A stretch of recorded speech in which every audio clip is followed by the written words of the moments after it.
എത്ര പേർക്ക് പറയാൻ പറ്റും? നമ്മൾ അനുവദിച്ച് കൊടുക്കുന്നതുകൊണ്ടല്ലേ ഈ പാപം നമ്മളെ ഭരിക്കുന്നത്. വീണുപോയി എന്നൊക്കെ പറയും. എന്തുകൊണ്ട് ശ്രദ്ധിച്ച് നടന്നുകൂടാ? നോക്കി നടന്നുകൂടാ? തറയെ നോക്കി നടന്നുകൂടാ? മോളിൽ നോക്കി നടന്നുകൊണ്ടല്ലേ വീണുപോയത്, തറയിലെ കല്ല് തട്ടി വീണത്? എന്തുകൊണ്ട് നോക്കി നടന്നുകൂടാ?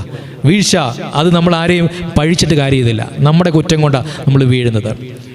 ഞാൻ അനുവദിക്കാത്തിടത്തോളം കാലം ഒരു പാപവും എന്നിൽ കടന്നു വരത്തില്ല. അതുകൊണ്ട് ഓർത്തോണം, ദ നെക്സ്റ്റ് സ്റ്റെപ്പ്, അടുത്ത നമ്മുടെ കാൽവെപ്പ് പാപത്തിലാവാതിരിപ്പാൻ കണ്ണുനീര് വീഴ്ച പ്രാർത്ഥിക്കുക.